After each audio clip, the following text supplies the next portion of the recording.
नमस्कार, बहुत स्वागत है आपका। आप देख रहे हैं सुनहरे टोटके। आज के इस वीडियो में हम समी और मदार की मार्मिक कथा, एक अधूरी प्रेम कथा के बारे में जानेंगे।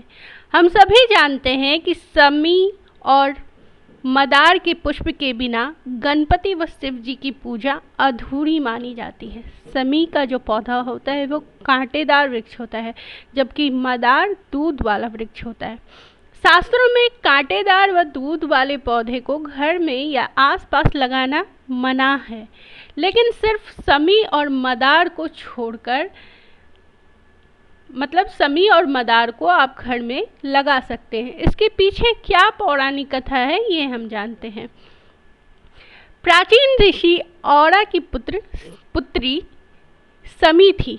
समी के बड़े होने पर धौम्य ऋषि के पुत्र मदार के साथ उसका विवाह संपन्न हुआ। मदार और समी दोनों पति पत्नी के रूप में बहुत ही प्रसन्न थे।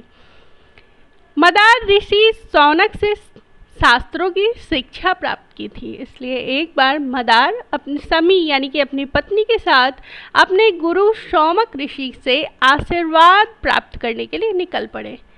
रास्ते में श्री गणेश जी के भक्त ऋषि भृशंदी का आश्रम पड़ता था। दोनों पति पत्नी ने सोचा कि क्यों ना ऋषि भृशंदी के भी दर्शन कर लिए जाए और उनका भी आशीर्वाद प्राप्त कर लिया जाए। इस बारे में दोनों विचार करने लगे और तत्पश्चात वे भृशंदी ऋषि से मिलने गए। ऋषि भृशंदी ने भगवान श्री गणेश से गजमुख काया प्राप्त किया था, जिसका समी और मदार को बिल्कुल भी ज्ञान नहीं था। इसलिए जब समी और मदार दोनों पति पत्नी ऋषि भृशंदी से आशीर्वाद लेने गए तो उनके जो गजमुख काया है उनको देखते ही दोनों को बहुत ही जोर की हंसी आ गई। यह देखकर ऋषि जो है वो क्रोध में आ गए और उन्होंने क्रोधवश उन दोनों को श्राप दिया कि तुम दोनों वृक्ष बन जाओ, वो भी ऐसे वृक्ष बन जाओ जिनके पास ना तो कोई पशु आएगा, ना पक्षी आएगा, ना उसे कोई खाएगा। जब मदार के गुरु को ये इस बात का पता चला, जब काफ़ी देर तक वो ऋषि से मिलने जो है अपने ऋषि से मिलने नहीं पहुंच पाए शौनक ऋषि से, तो उन्हें बड़ी चिंता हुई कि न जाने मेरे भक्त कहाँ हैं, मेरे शिष्य अभी तक मेरे पास पहुँचे नहीं है। वो दोनों तो आशीर्वाद लेने के लिए आ रहे थे। तो ऋषि ने उनकी खोज करना प्रारंभ किया। रास्ते में उन्हें इन सारी घटनाओं का जो है उनको पता चला। तो जब इन घटनाओं का पता चला तो ऋषि शौनक जो है वो भृशंदी ऋषि से काफ़ी प्रार्थना करने लगे कि इन दोनों को जो है वो श्राप मुक्त कर दे। ऋषि भृशंदी जो है उन्होंने एक बार तो श्राप दे दिया था। वो ऋषि भृशंदी अपने श्राप को मुक्त करने में, अपने श्राप से उन दोनों को मुक्त करने में असमर्थ थे।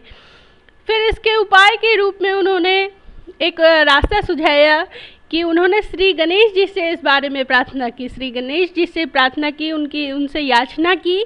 तो श्री गणेश जी ने, चूँकि वो श्री गणेश के भक्त थे, परम भक्त थे ऋषि भृशंदी, तो भृशंदी ऋषि के कहने पर श्री गणेश जी ने आशीर्वाद दिया कि तीनों लोकों में जो है इन दोनों पेड़ की जो हो, इन दोनों की वह पूजा होगी। मेरे और भगवान शिव जी की पूजा जो है इन दोनों पत्तों के बिना, इन दोनों जो है समी और मदार के वृक्ष के बिना जो है वो अधूरी मानी जाएगी। इसलिए समी के कांटेदार वृक्ष होने के बावजूद, मदार के दूध वाले वृक्ष होने के बावजूद जो है इन दोनों को अपने घर में लगाने की प्रथा तब से चली आ रही है।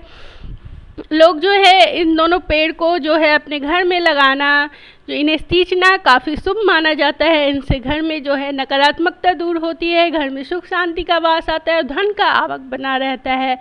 और जो है वो समी और मदार की जो पत्तियों के बिना जो है शिव जी और गणेश जी की जो पूजा है वो अधूरी मानी जाती है। खास करके शिव जी की पूजा में जो आक के पुष्प होते हैं वो अवश्य अर्पित किए जाते हैं। आग के पुष्प अर्पित करने से भगवान शिव बहुत शीघ्र ही प्रसन्न होते हैं, वे अपने भक्तों की सभी मनोकामनाओं को पूर्ण करते। तो दोस्तों ये थी समी और मदार वृक्ष की अधूरी प्रेम कहानी की, क्योंकि उन लोगों का विवाह अभी तुरंत में हुआ था और उन दोनों को श्राप के कारण ऐसा होना पड़ा। तो आज की जानकारी इतनी ही।